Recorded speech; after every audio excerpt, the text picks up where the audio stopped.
Good evening. I call to order this June 2nd, 2002 Budget Workshop Special Call Meeting of the San Felipe Del Rio Consolidated Independent School District Board of Trustees.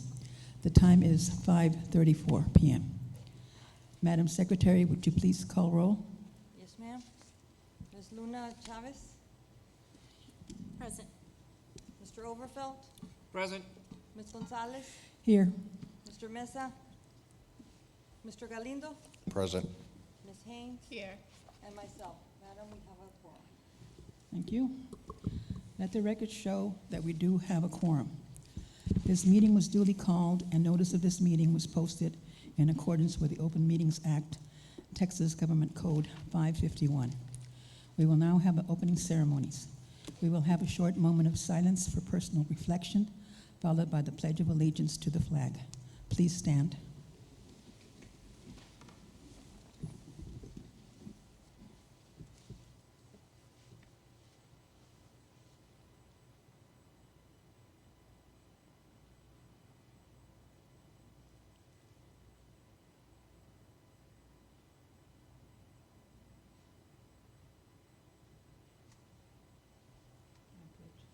I pledge allegiance to the flag of the United States of America and to the republic for which it stands, one nation, under God, indivisible, with liberty and justice for all. Thank you. We will proceed to the school board workshop, budget workshop. 3A, item 3A, projected expenditures, facilities and operations. Amy Childress. Ma'am, we're gonna, as part of all the expenditures, there's 3 presentations that we're gonna include. Okay. The first one is gonna be operations. That's, that will be a brief presentation. I'll do a recap of last board's meeting, and then we'll go on to other expenditures beyond what Mr. Carrera is gonna present. Then we'll conclude with the workbook.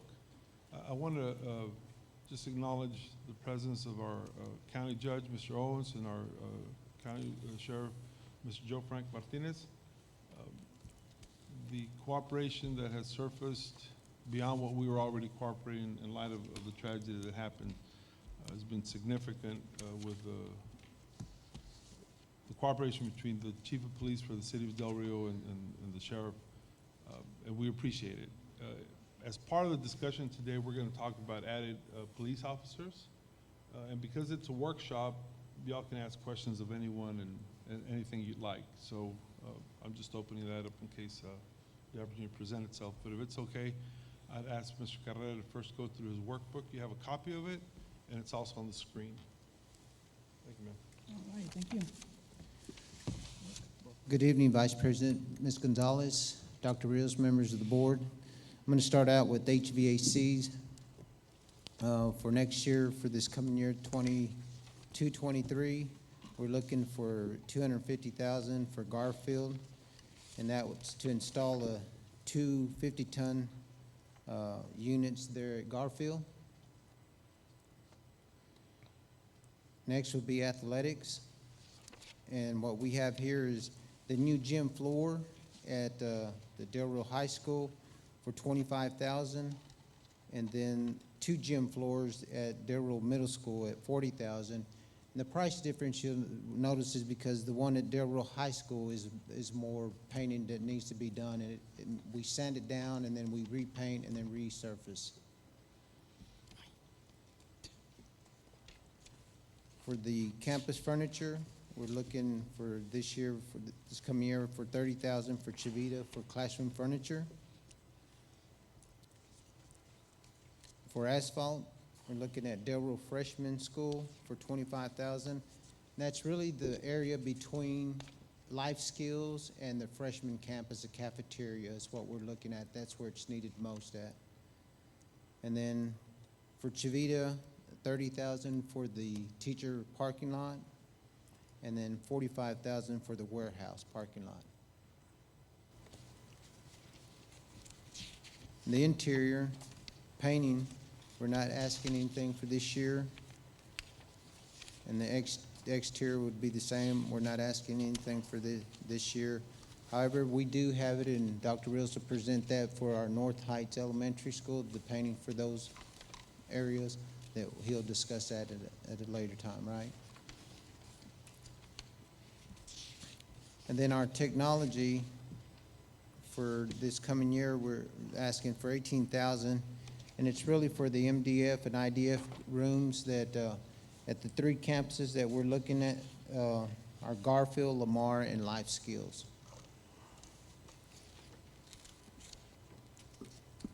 And the vehicle services are mainly for buses for this coming year. This past year, I think we paid $359,000 for 2 72 passenger and 1 54 passenger. So, and then at the roofs for this next year, we're not asking for anything. And then the last one would be the projects that we're asking for are 2 of them. Is to Old Garfield Warehouse that we'd like to build at $70,000, and then the Del Rio High School Loop at $4.25 million. And so go to the total for the project dashboard for this year, for 22-23 school year, would be $853,000, excluding the project price. Is there any- Board members, in the past, when we were trying to streamline the budget, we would list on this facilities workbook everything that we had to do, from computer refresh to just different projects. We've now been able to incorporate the things that we have to have into the main workbook for all the departments. So then what we list here are items that sometimes we can do without, if we had to in a budget shortfall. And that's why you see less activity this year than the past. Now, the big project is obviously the $4.2 million for building the sports complex loop that connects the main street with Wildcat Drive and the rest of the parking spaces there. And when we go on to the latter parts of the presentation, you'll see how that all fits into the budget, or at least I hope I'm able to explain it. But for what Mr. Carrera presented in terms of what we want to do this year, the roof at Garfield and the buses, those are really the major ticket items. Are there any questions as to some of the items that aren't on here, or that are here and you have questions about it, ma'am? I don't know. Mr. Overfelt? And I'm sure this will tie in later to some stuff when we talk about security, but I'd like to see a estimate on mag locking all the doors in the district. I was in Big Lake for a tennis tournament when my daughter attended back in the spring, and there in Big Lake High School, all the doors are mag locked, where you have to swipe in order to get in as a extra security feature in there, because that's security is going to be a big point to me for this budget cycle in light of what has happened. So right now I don't see anything concerning security within the schools in the sense of upgrading vestibules and mag locking exterior doors and different things like that in areas that haven't been mag locked yet. Dr. Diaz? Yes. The additional police officers is here in the budget that we're presenting, because that's a reoccurring expense. So once we hire police officers, we have to pay their salary this year, next year, and forever. The chief of police for the school district is putting together a whole security improvement plan that we will present in the next couple of weeks. But those are one-time expenditures that we are going to ask the board to commit fund balance to, excess fund balance, and that's going to include things like having the card swipe at every door so that the teachers don't have to use keys and don't have reasons to worry about leaving the door open. Is going to include the magnet door so that when the door isn't closed, there's a system to notify the police on that campus that it's not closed. It's going to include other equipment for our police officers that they don't have now that we think would be valuable. I don't want to go into those details now, but our chief has already reached out to vendors to get all those prices. But again, those are one-time expenses that we will bring at the end of June as committed items because they're one-time expenditures. And it'll be quite extensive. I don't know that we can do all of it, but we will certainly do as much of it as we can. Okay, so it's coming. Okay, It's coming. good deal. Thank you. Anyone else? Anybody else? Any other questions on this Any part? other? I was just Mr. on the Galindo? same, I was on the same scope with Mr. Overfeld, just looking at it. So those would be brought back to us to show what the expenses are going to be, and would we have a timeline as well as, are we looking for before the first day of school to make sure we can try to have those things ready and in place for our school district? We're going to try to implement as much as we can before. It just depends on the availability of the equipment and the vendors. But what will happen, I guess just to remind everyone, the board approves a budget about a week before the end of June. And then the very next meeting after the budget is approved is what we call a commitment meeting. And at that meeting, we come and we ask y'all to recommit funds for projects that weren't completed this year that we have to recommit the funds, and for additional projects. So at that meeting, the commitment meeting, that's when we'll bring all that, and then hopefully by then, we already have the vendors in line that they can start implementing some of these items. And some of them are local vendors. I'm not saying Century Security gets all the business, but they are the ones that have our card swipes. So we would stay with them, for example, for that. Okay. But again, we'll have a whole lot of detail during leading up to that meeting. Okay. Anyone else? Any other comments or questions? Nope. All right, thank you. If it's okay, ma'am, I'd like to do my next presentation there from the podium, and then Amy will do the last part. All right, Dr. Rios.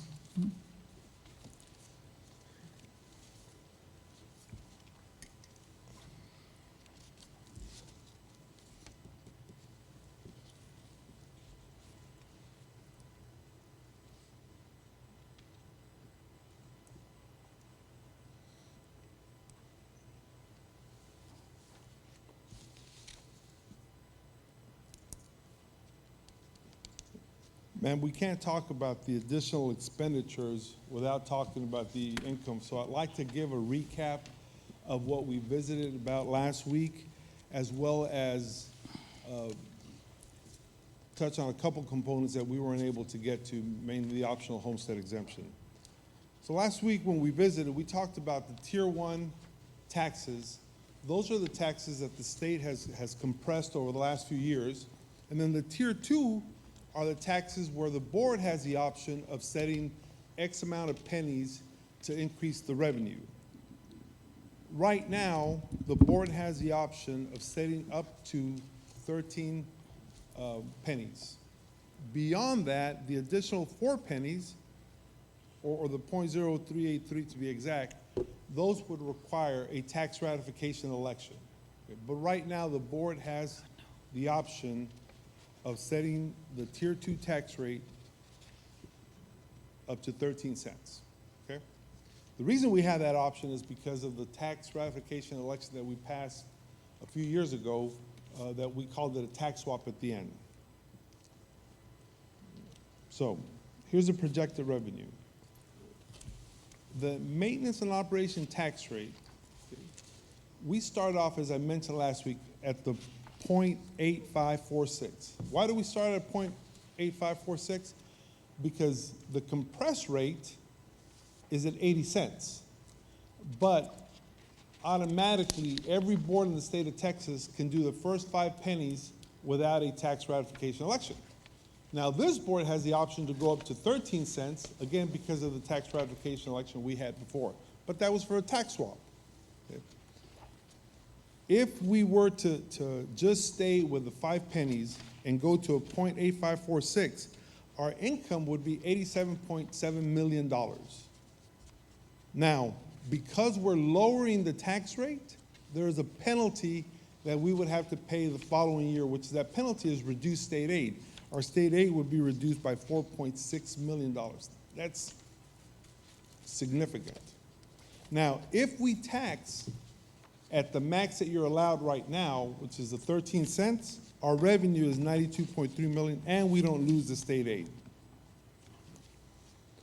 We can come back for any questions or discussions, but I think in a little bit it'll all make sense. Then on top of the maintenance and operation tax rate, there's the INS, or the interest and sinking rate. Now, again, when we did the tax swap election, we did it because with the excess Tier 2 funds, we could pay our debt service, which is our bond payments every year. This had been done all over the state. We weren't the only districts that did it, but unfortunately, House Bill 1525 said, hey, you got to stop that practice. You can't use maintenance and operation money for debt service. So then everybody that did a tax swap election, they have to go back and they have to fully service the debt from the INS. So then the pennies that we took from INS to M&O, we have to put them from M&O back to INS. Now, unfortunately, had the tax laws not changed at all, that's all we would do, and we'd be done with it. But because of all the compression that went on in both Tier 1 and Tier 2, now we have to start from scratch and say, okay, what do we do to provide a balanced budget? This year, it appears that to meet our debt obligations, our bond obligations, taking the first 5 pennies for the last bond that was passed and the previous debt service, it would be about 18 cents to be able to collect enough money to pay the debt. The other part that we need to talk about is the local optional homestead exemption. If you look at the slide, the state mandated the homestead exemption that it increased from $25,000 to $40,000. That means that every homeowner, regardless of the value of their home, whether it's $150,000 or $250,000 or more, automatically they take $40,000 off the top. Okay? This school district, which is one of the few districts in the state of Texas, gives a local optional homestead exemption. It further reduces the property value by 20%. If you notice, the higher the property value, the higher the break you get. In a $250,000 home, the local optional homestead exemption provides more tax relief than even the state mandated homestead exemption that's going up to $40,000. Now, the tax levy, as it is this year, that's there at the very bottom, that's how much they would pay, including the interest and sinking fund. $1,789 with the local homestead exemption in place. Now, if we were to remove the homestead exemption, and board members and everybody watching, just know that we're not recommending that. We're just touching on it because it's all one of the parts of the revenue. That is not our recommendation, and we seriously doubt the board would go for it anyway. But we still have to talk about every aspect. In this scenario, if we were to remove the local optional homestead exemption, a homeowner that owns a home at $250,000 would pay an additional $559 a year. A homeowner at $100,000 would pay $224 additional dollars a year. Okay? All right, so now let's talk the current tax rate. This current tax rate, this year they paid 97 cents. Okay, the tax rate, again, is going to be further compressed. But if you can see, we're going to base all our comparisons to this year's tax rate. A homeowner who owns a home at $250,000 would pay $1,806 in tax dollars. That's with a $25,000 homestead exemption before it went up to $40,000, and that's with a full local optional homestead exemption. Now, what happens in this scenario where the homestead exemption is increased to $40,000, the local homestead exemption remains as is. The M&O tax rate, if you'll notice, it's at 0.8546. Why 0.8546? Because we want to show the comparison where the state compressed it to 80 cents per $100 valuation, and then we add the nickel that the board can do without a tax ratification election. In this scenario, the taxpayer is still paying less than they would last year for the same value of home. We know property values go up. That happens every year. We're just comparing apples to apples. So in this scenario, a taxpayer that owns a $250 home would pay $148 less. And if they own a $100,000 home, they would pay $153 less. This is just adding the nickel to the 80-cent compressed rate that we expect to happen this year. So now what happens if we add the whole 13 cents, the nickel plus the additional 8 cents that this board is allowed to do?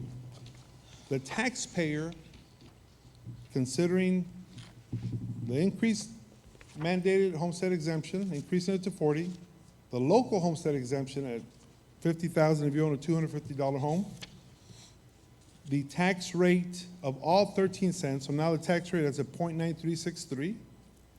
The maintenance, the INS tax rate at 18 cents. The homeowner is still paying $17 less than what they did last year. Why? Because of the increased homestead exemption by the state. Now, the reason it's important for us to show this is because of the budget and because of all the tax compression that went on, the tax compression and the increased state mandated homestead exemption, we have to recommend the 13 cents. But we want to make it clear that the taxpayer is still paying less, except for the increased value of their home that changes from home to home, right? So, at the end of the day, our recommendation is going to be the compressed tax rate that includes the Tier 1 rate of 80 cents and the Tier 2 rate of 13 cents for a total of 0.9363. The INS tax rate at 0.1820 for a total tax rate of $1.11. And that the 20% local homestead exemption remain in place. Now this is important because we're going to show you the budget here in a little bit, and we're going to show you that the budget, before we even give or recommend a salary increase, before we recommend additional police officers, it's flat. So everything else that we provide is going to cause us to, one, use some money that the state did provide, but it only provided it for 2 years, or to consider further reductions for the coming year, okay? So the ESSER funds that we used last year, we just want to let the board know we have $6,700,000 in ESSER 2, and we have $5,475,000 in ESSER 3. Now this combination could be used all of the next year, or some next year and some the year after that. But just know that as we plan the budget for the next 2 years, we have $9 million. We cannot provide tax relief for that $9 million because once it's gone, if you reduce the tax rate, then you have to go out for an election. You can't say 4 years ago you allowed us to raise it 13 cents, so we lowered it last year, now we want to increase it back to 13 cents. We're not allowed to do that, okay? But whatever deficit we run with pay raises or increased personnel, just know that we have approximately $12 million, okay? So what I'm going to do now is I'm going to ask Amy Childers to go up here and take us to the workbook so what you can see what some of these added expenses and also savings that we're going to implement, and then we'll work with a workbook a little bit, okay? Does anybody have any questions on any of this? If not, we'll jump into the workbook. No, sir.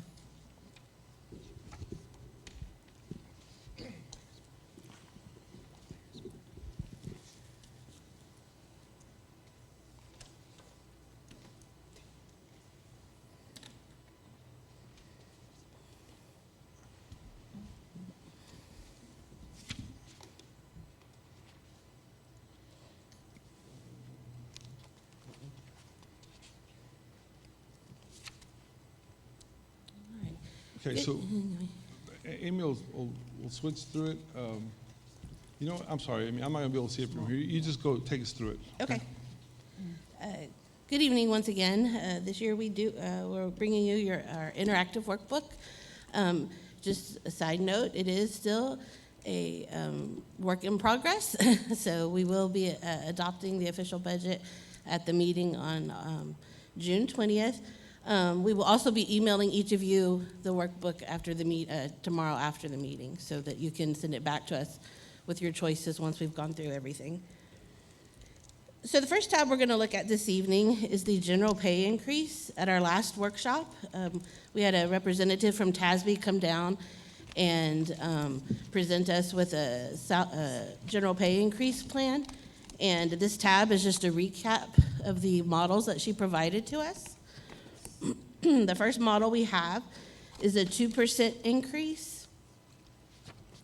That 2% increase would be a total of $2,194,930.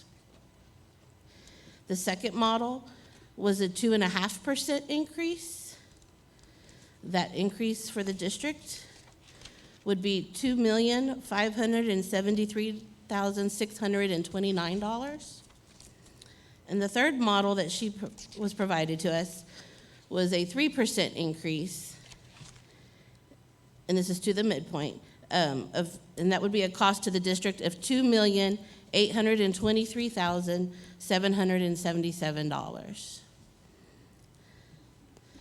So on your workbook, we do have here where you can go in and choose an options. We have the three options that were provided to us, as well as no increase that you can select when you're working on your workbook. Also, on the general pay increase tab, we also have an option to, it was discussed possibly of making the minimum pay to $15, starting pay of $15 an hour. And we're giving you three choices. The first one is if we were to implement this over 3 years, it was estimated it would cost the district about an additional $1.8 million to implement this. And so we're looking, the first option we have is to do it over 3 years. So for the first year, it would be an increase of $600,000. The second option we have is to possibly implement it over 2 years. And so for this budget, it would be an increase of $900,000. And then the third choice we have is to implement it starting over 1 year. So for this budget year, it would be the full $1.8 million. And again, we have where you can select one of those choices, or again, no implementation at this time. The next tab we have is for our personnel, salary conversions, additions, and reductions. At this time, some of the positions that the district is looking to add or convert or even reduce is at the high school. We currently have a position of head band director / fine arts coordinator, and we're looking at reducing that position and actually breaking it into two positions, one director of fine arts, the other would be head band director. Then we also have the position of a police lieutenant for consideration to add. We also have 8 police officers that you have to possibly add. Then at early college, we are looking at converting a current counselor position and making it into an assistant principal position. And then administration also we looked at Dr. Rios and the campuses have been working on a master schedule reductions. And so we found, I believe, 20 to 25 positions in that process, and it would be a reduction of $1.1 million for the district, as well as we have had over the years some positions that we had put on hold or that were possibly excess positions, and at this time we'd like to remove those positions, and so it would be a reduction of $272,000. Again, currently we have these set at no. when you work on your workbook, you can go in and select yes or no. If you do select yes, it will populate your total over here on the side, which will then total up in this area here at the end of the workbook page.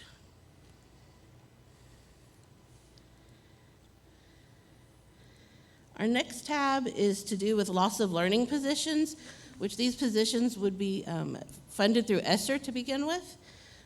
We do have funds set aside in ESSER for loss of learning projects, and two of the positions that we have are the addition of 2 bilingual coordinators and 3 ESL strategists. And again, you can select yes or no, and it will add the total here on the page.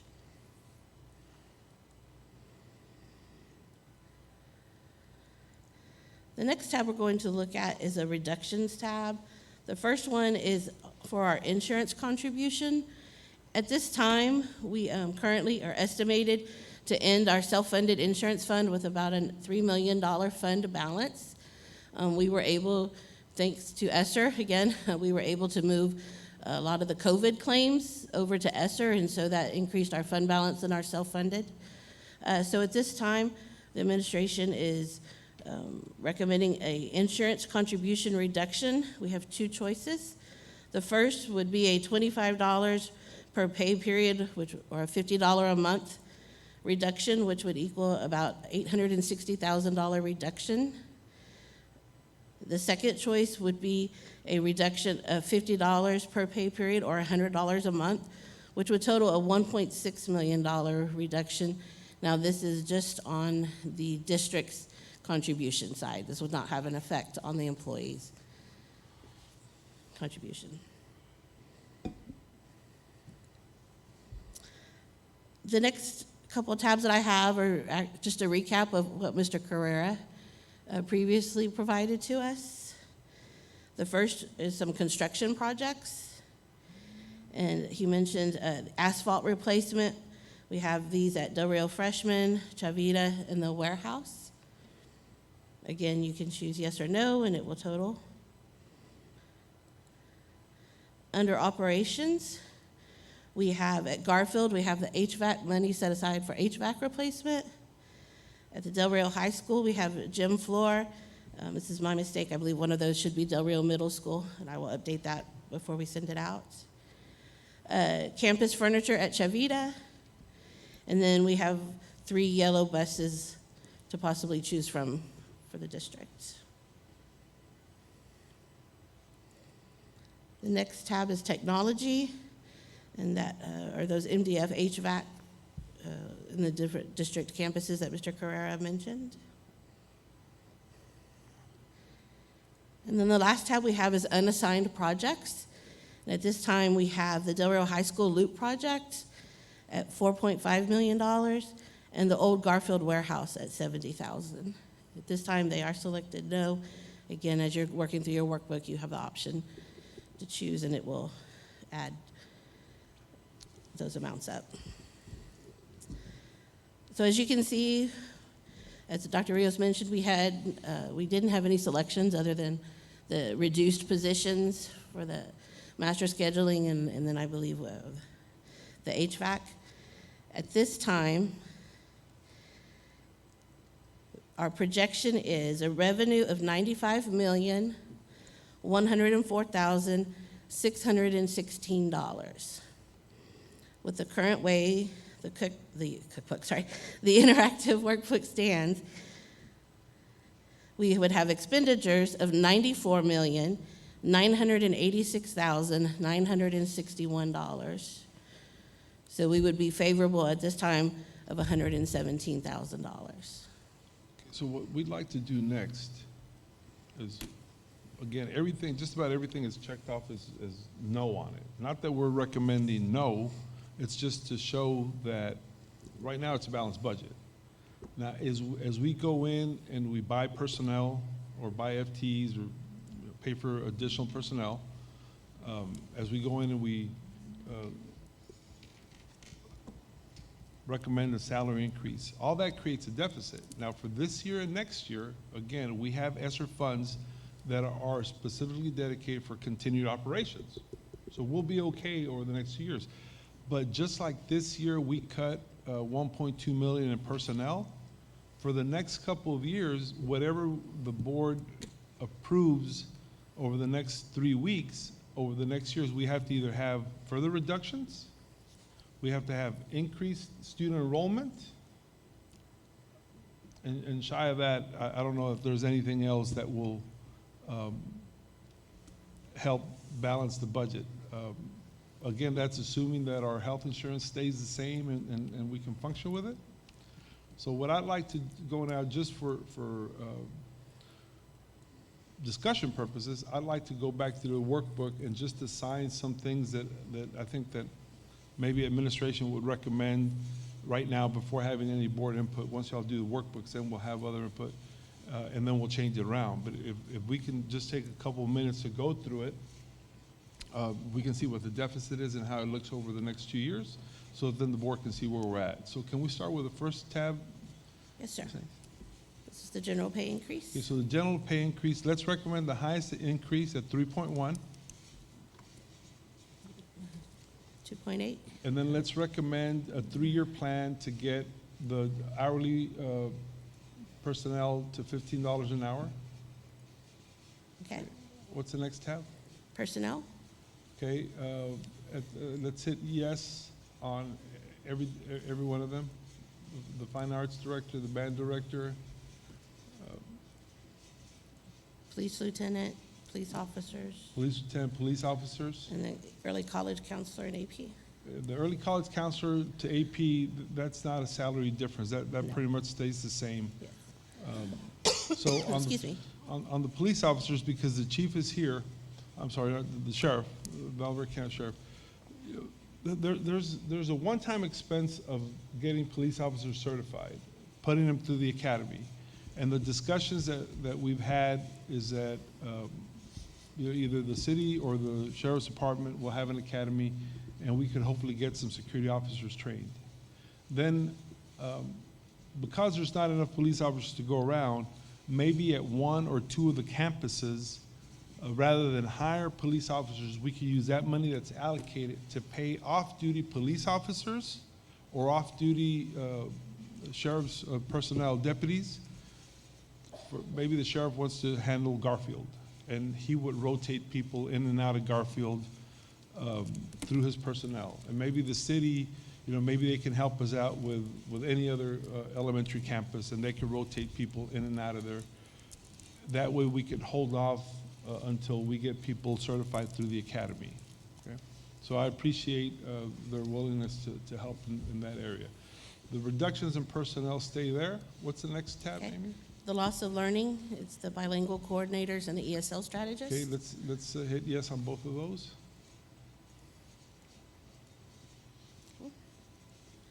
Next tab is the reductions. We Okay. currently have the $860,000, the $25 per pay period for Okay, the insurance reduction. Let's leave it at $25 per pay period. And then, oh, I'm sorry, I did mention the workbook reductions. Okay, so on the workbook reductions, that's reducing everybody's budget from campuses to UIL activities, everybody. Let's hit 20% on that one. Okay. Then we're into the sustainability. So right now, we have the asphalt replacement at Freshman, Chavita, and Warehouse. Okay, let's hit All of yes them? on all 3 of those. Okay.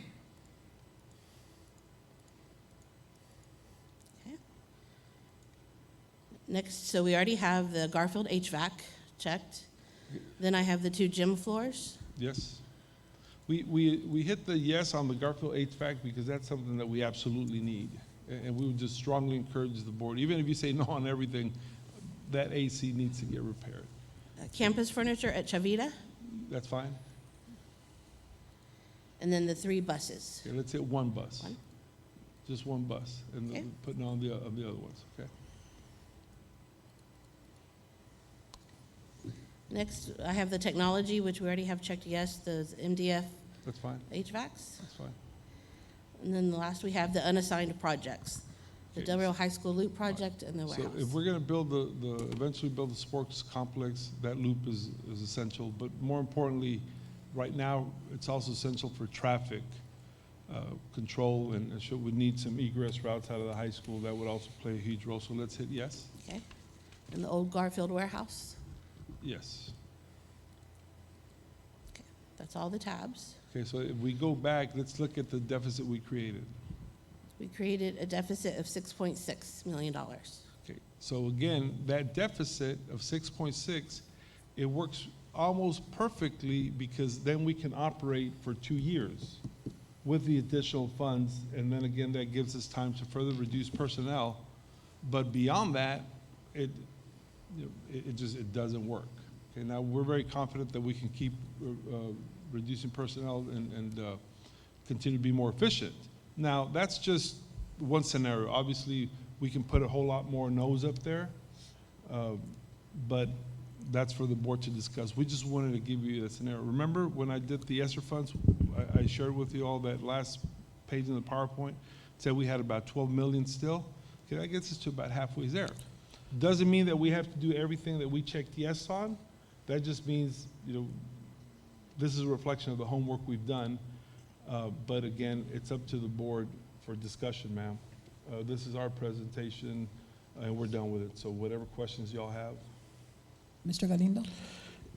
Ms. Childress, and not trying to question on the workbook, but for the security officers, you have it at a total of 550,000. That's saying you're starting them off at 68,000 when usually their starting is 38 to 40. So that's about a $220,000. Okay, yeah, and like I said, this is still, we're still working on it. We're still getting, finalizing figures and where they would, getting all our expenses. And that's why I was Thank just you. wondering, so Yes, that sir. deficit, say that 6.6 would actually maybe be 6.45 Okay. because, and that's why I was just wondering. I mean, it's still a work in progress, but Yes. usually it's about, Yes, no, this does include, yes, I'm sorry, Okay. this does include benefits. So this Okay. is this is their starting salary plus TRS, taxes. So that's the all Insurance inclusive. is all inclusive. it's yes, not sir. just salary? No, Okay. Uniform, bullets. yes. Ms. Webb? Dr. Rios, where did the money from the wire fraud go? Do we get it already, and do we have that? And if we do, what account is it in? Okay, so all that money is in fund balance. So if you recall, we had talked, the board had discussed, I'm sorry, not the board. I don't want to put it on the board.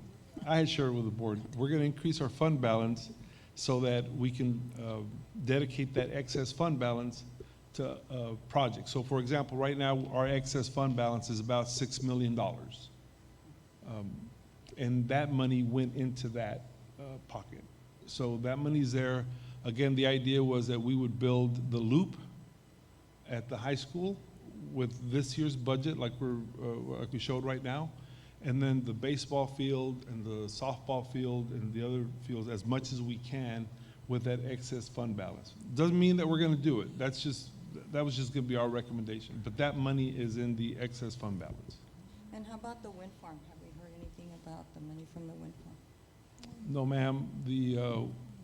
All we've heard is what I've communicated y'all during the weekly updates. They did have favorable results in the lawsuit, but it's expected to be appealed.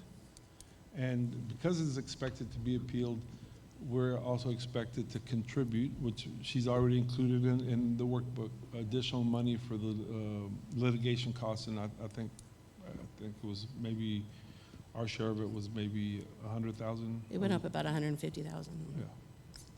So, yeah, but it'll take a while unless the judge heard something different. No, Judge, you don't have a check for us? Yeah.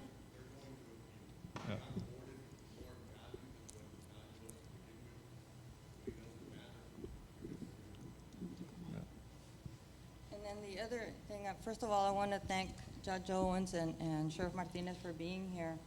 And I appreciate the fact that we have officers on the list, but we also have to look at points of entry, keyless We don't know that. tags, using their ID tags to come into the buildings, to come into the parking lot, where nobody has access to any of that. And we need to figure out how we can put some of that into the budget as well, other than just officers.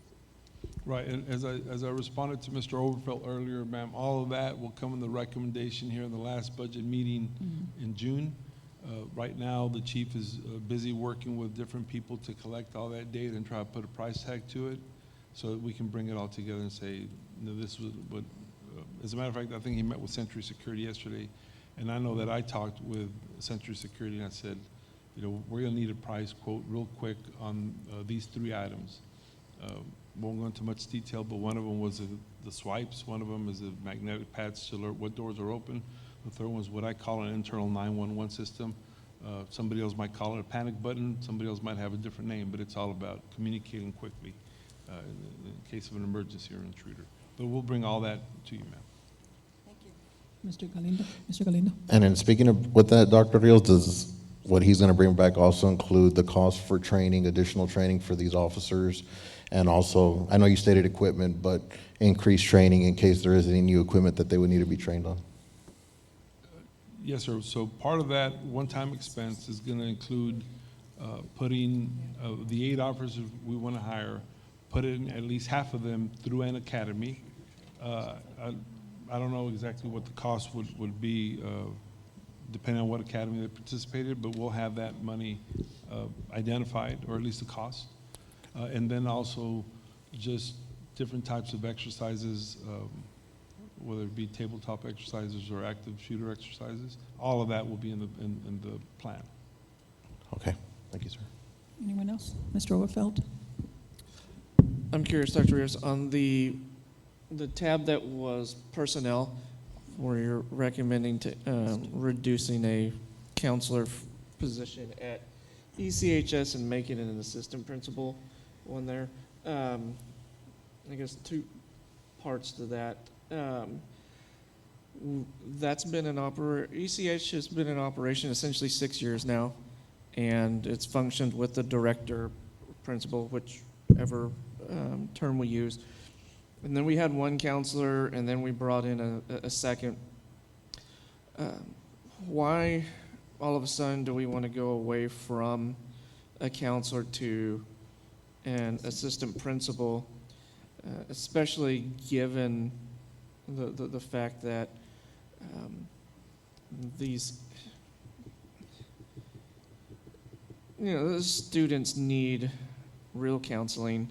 And there, I know a lot of our secondary counselors tend to be more, unfortunately, administrative paper pushers, but in this day and age when we need counselors and we have a whole bunch in our cohort who are specializing in mental health, or a bunch of their classwork is mental health, why do we want to reduce a counselor at ECHS? Okay, thanks for giving me the opportunity to explain that. I should have said something earlier. The duties, I'm talking specifically about 1 counselor.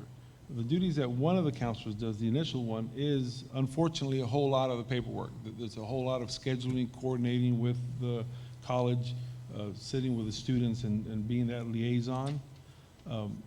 Now, fortunately for the district, that counselor is also certified as an administrator. And it's very valuable to the operation of Early College High School. But we have personnel in the district that want to gain experience in administration so that then one day before they retire, they have a chance to be a principal. So then we have to weigh just something as simple as changing the title and continuing to do the same duties, but 3-5 years down the line, having that person have the opportunity to apply for a different job. So we don't look to change too much of the duties because a lot of them are already administratively, but I also want to give personnel the opportunity to progress and move forward in their careers.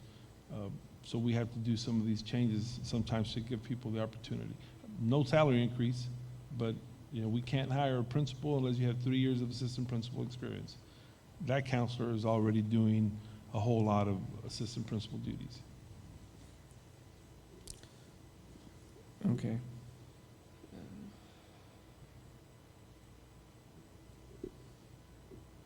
All right, I'll think on that one some more. And then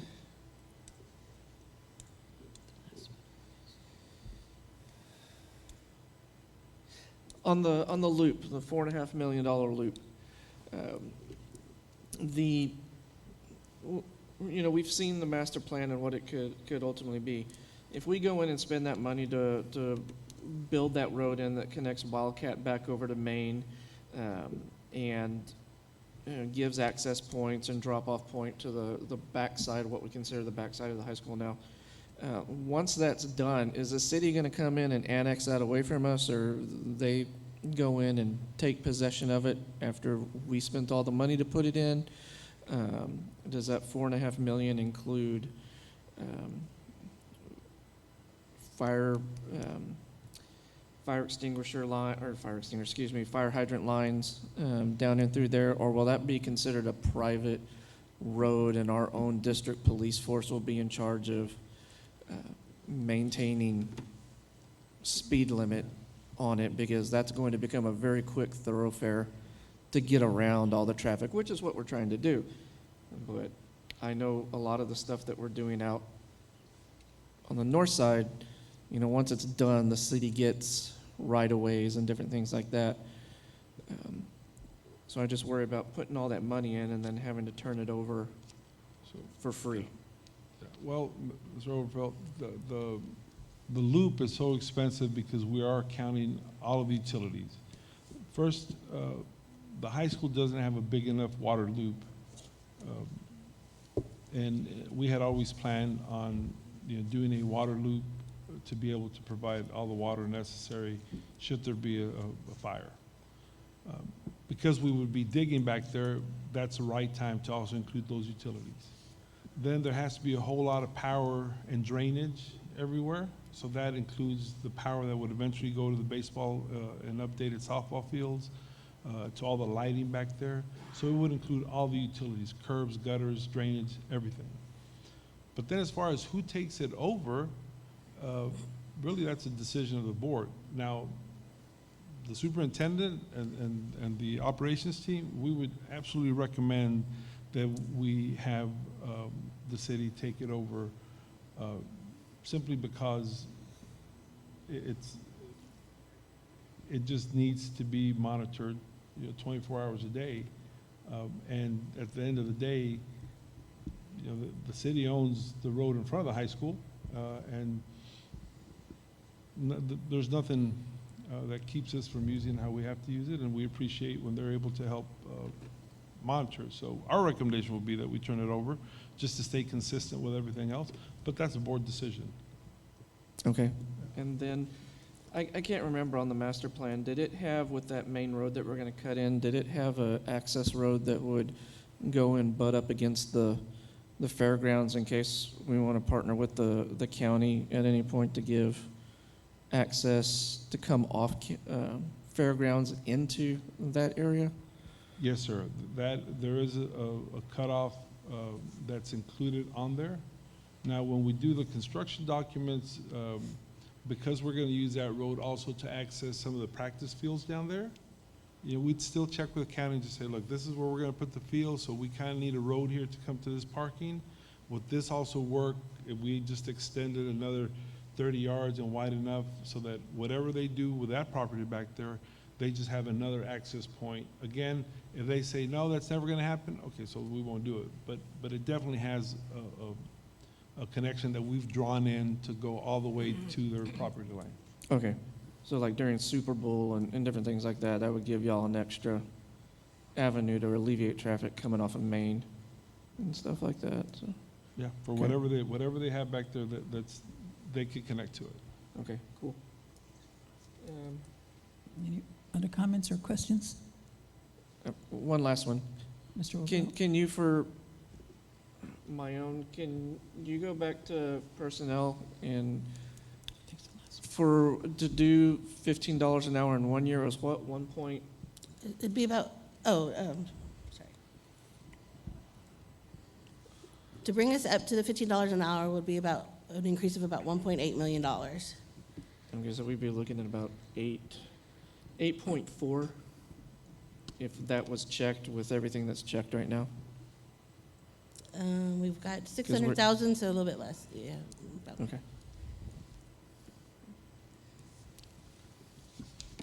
All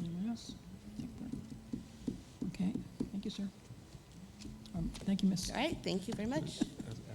Thank you, ma'am. I did. The sheriff, Oh, the sheriff? the judge, it's a workshop, so. Ask him if they, any comments, Sheriff Martinez or Judge Owens?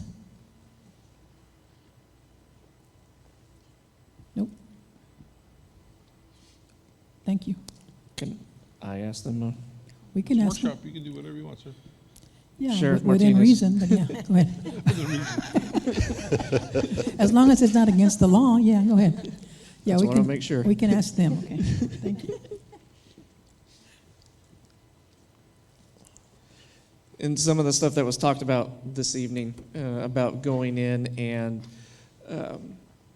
depending on how many officers we get and what's going on with that, and of course the current state of where we are and how nervous everyone is, and talking about the sheriff's office going in and providing or allowing off-duty officers to go in and serve as part-time security for us. I guess the question is, do you fully back that? And I know the PD's not here, but Sheriff's Department willing to help ensure safety of the students in our community? Because I know y'all are stretched thin with Stone Garden and different things like that are going on and very busy, but you'd be able to help us out if needed. So, I've spoken to Chief Faz and to Dr. Rios a couple of days ago, and we're committed to do whatever we need to do to keep our community safe. So out of the 47 officers that we do have, I took a poll today of just the patrol division, which currently we have 21 officers to include the sergeants and the lieutenants. I'm still waiting for responses on 4, but they all are willing to step up to the plate and keep our schools safe. So the way that we work, our officers are on duty 12 hours. They work 2 days, they're off 3. They work 3 days, they're off 2. So they'd be on their days off that they'd be working. I'm fixing to, and I'll put the judge on the spot, I'm fixing to ask for additional deputies also. But, till we get everything up to par, I think that we need to support each other and what we need to do, and do what we need to do to keep not only our community safe, but our schools. I greatly appreciate that, sir. Thank you. That's Anyone else? Sheriff Dr. Rios? Martinez, since you're already at the Mrs. podium- Webb? Thank you, ma'am. Since you're already at the podium, there was a time that the Sheriff's Department, through either some grant or some funding, they had some sheriff personnel at some campuses. Because I know I was at Calderon at one time, and there was a sheriff's officer assigned to that campus. But I Yeah. don't know what kind of funding. So that's basically a school resource officer. We'd have to check into that. And that was way before my time, and I think that's kind of way before the former Chief Haynes took control. There used to be some funding, and I don't know if it was through federal funding or state funding that position was made available. Maybe there's still something out there that, especially in lieu of everything that's going on, maybe there's something out there that can also assist as far as funding is concerned. But thank you, sir, for stepping up to the plate. Judge Owens, thank you so much, and I know that the question was asked for more money from you too, but but anyway, thank you, sir, appreciate it. Okay? Thank Anything you. else? Yes, ma'am. Ms. Going Chavez? back to the officers, if that was to happen, would this be like a consistent thing that would happen where we would have them not just temporary or for some time and then, do away with the officers? Or would this be a carry-on? So we will do it till the school felt safe, that they get their officers, if they get their 8 officers that they're asking for, till they get them trained. And it can go You know, as long as funding is there from the side of the school, you know, it'll be a secondary employment type deal for those officers that are working on their days off.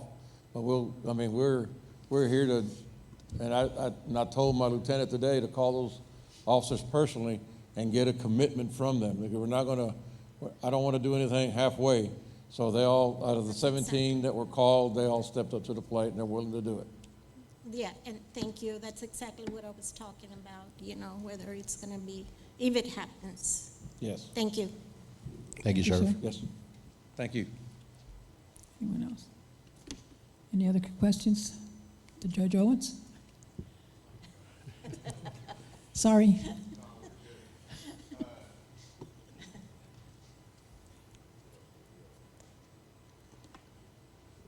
Walking really slow, everything hurts. I can tell you that the court, Commissioners Court, we've been in conversation with every one of the commissioners. Anything that we can do to help, we're here. Dr. Rios, we called you last week. We're here to support. I think law enforcement and the school needs to make a decision, and we sort of need to take a back seat until y'all can figure it out. Anything that we can do, we're here. The law enforcement, it has to deal with them. We get too many people with sort of your spoon in the tea, nothing gets done. You're just sitting there beating each other up. We're here to help. One of the things, not to talk about security, but you went back to the loop. One of the things on y'all's drainage plan on that one, the city owns some property right next to the airport. They've talked about building a bigger retention system there. That way anything that comes off the loop or off the county property or off the school property, when it goes under Wildcat, the property that they have right outside the fence, if we could build a retention system there. I've not taken it to the court to see if we'd be willing to help. I don't see why we wouldn't. But if we need to do a retention system to help with not only the water that y'all are going to create, but the water that we're going to create at the fairgrounds, I think we'd be willing to do that. On the security side, you said the mag locks. I think those are going to be scarce here in about 2 or 3 days because we're doing the same thing. You know, the school's a little bit different, and we had this conversation with the commissioner earlier. The school's a little bit different than the county. We're public. I mean, there's only so much we can do without completely shutting it down, and we're not going to do that. You still have to be able to come in and buy your plates. But on y'all's side, you know, it's not a public facility. We don't need to have people walking through the halls. And I know, again, I have all the confidence in the world in the members, school board members that were here before and the ones that are here now. We're here as a county to do anything that we need to do, and the sheriff just said a little while ago, to make sure that not only that they're safe, but that the general public feels like we're moving forward and protecting our kids, protecting our staff, and protecting the citizens of Alvarado County. So anything that we can do as a county, I will tell you, we've had conversations with the commissioners, and we're just here to help, whatever y'all want to do. All right? Mr. Galindo?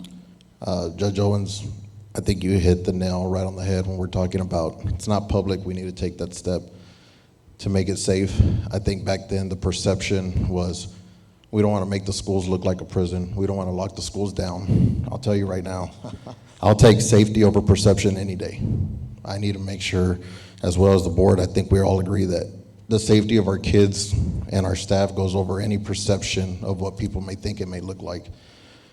And with you making that statement, I understand y'all are a public facility. You cannot stop the flow. But our district has somewhat can impede the flow of what happens here. And I just want to make sure it's clear that I know perception back then, well, why do y'all have so many locks? Why are y'all putting so many gates? Why are we doing X, Y, and Z? I think that is out the window when it comes down to the safety of all of our staff, wherever building you're in, whether you're in the administration building or any one of our 18 or 19 schools. I think the safety needs to be taken more into consideration than over the look and the perception of what happens in our school district. And I just wanted to echo that because you said we can control and there shouldn't just be anybody just walking through our facilities. Our parents are always going to be welcome. I want to make sure that's clear. Our parents will always be welcome. But anybody who wants to do harm to the school, we need to make sure that we make it very difficult for them to come and harm our children and our staff. You know, and right after this unfortunate and very tragic event happened, you know, there were some people that made comments that you know, it's going to be worse. We're going to have a longer wait time as we get in. They're going to check us and sort of holding back cuss words, but does it really matter? I mean, if you go through a door and you're not buzzed in through the other door until we figure out who you are,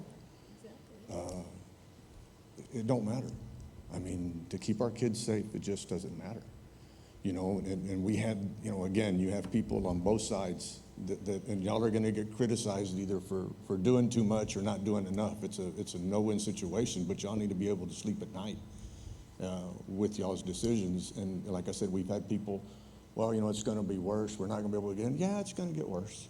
But you know what? It's for the safety of our kids. And if you can't live with that, you know. And that's what this is all for, right? That's what this is all for. At the end of the day, we're not saying we're barring anybody from visiting our children or visiting our schools.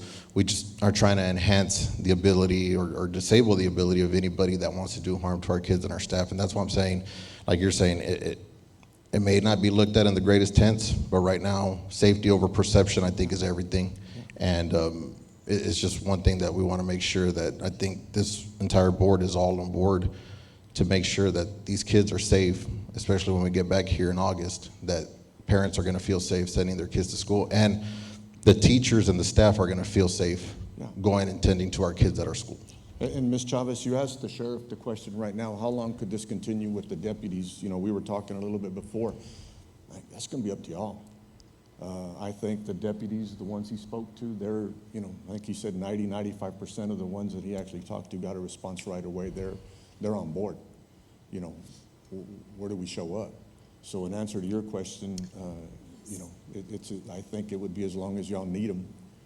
That's how long they would be available. If you get your 8 officers trained, get that done soon, and you don't need the deputies to rotate in and out. But if you need them, even after you get your deputies, I think the sheriff would agree that it's up to y'all. Okay. And anything, again, that you need from us, you know, we're here to help as a county. All right? Thank you. Dr. Rios? We good? Yeah, thank you, sir. So just, I know that COVID was a terrible thing. It was an awful thing. We're gonna have to deal with that for years to come. But one thing that it did do, it brought the cooperation between all 4 taxing entities to a point that it had never been before. So when the sheriff and the judge say, as long as we need them, you know, we trust them. Now, granted, we want to get our own personnel trained up and gone through the academy, but we appreciate it. You know, just today, I know that, or yesterday, our chief sent the sheriff and the city police chief a memo saying, you know, as often as your officers can stop and walk through campuses, we'd appreciate it. And I know that today there was already officers walking the campuses where they have summer school. And we just trust that will continue as we move forward, and that they'll be visible as often as they're able to. That's great. You know, today also I had the pleasure of taking one of our new board members, Ms. Chavez, to see the different projects. And we went in back of the high school where we're doing the outdoor weight room that's being done with grant funds, and then the turf that we're removing from the school. But one of our lead maintenance workers was just bragging about the Cadillac he was driving. And I said, well, there's no Cadillac here, but he was referring to the equipment that the county let us borrow so that we could do that work out there. So those are just a couple of examples of cooperation. The police walking our buildings today, the sheriff volunteering his deputies to work overtime at our campuses, the equipment that we're using to improve some of our facilities. It just makes all of our jobs, from the board to superintendent to everybody else, a lot easier. So we appreciate that, and we just hope that we can reciprocate it when it's our turn. Thank you. Yeah. Thank you. Yeah. We don't have to ask you, offer. We appreciate it very much. Thank you. Rose, ma'am. We're done. We're done? Oh, we gotta go to closed session? Oh, not yet. Well, I gotta adjourn the meeting first. I gotta adjourn the workshop, Yes, ma'am. and then we're gonna go into open meeting. Are there any citizens to be heard? Anybody called, wrote your name or anything? Write your name. So now we're gonna go down to Dr. Rios, okay? Closed session. 19, what is it? Item 19. We're gonna talk about pursuant to 551.074, personnel matters, and 551.071, consultations with attorney, and discussion and possible action of the personnel report to include the following: new hires, district vacancies, retirements, and resignations. We are now in closed session. The time is 6:45 p.m. It is now 7:42 p.m. We will reconvene to open session. Let the record show that there was no action taken in closed session. We are now on item 20. Ms. Garcia? Yes, good evening. It is the recommendation of administration that the Board of Trustees approve the vacancy and resignations as presented and the following new personnel: Vanessa Rojas Sinclair, second grade teacher for Dr. Fermin Calderon; Oriana Ibarra, kindergarten teacher for Ruben Chavira Elementary; Lisette Guerrero, first grade teacher for Ruben Chavira Elementary; and Julie Small Source, social studies teacher for Del Rio Middle School, 7th grade. You have heard the recommendation. Do I have a motion? Mr. Overfelt, seconded by Ms. Amy Haynes. Everyone in favor? Thank you. Unanimous. Thank you. Oh. And there being no other items, I entertain a motion for adjournment. Mr. Galindo. Mr. Mesa's not here. Mr. Galindo made the motion, seconded by Ms. Webb. All those in favor? Unanimous. Thank you.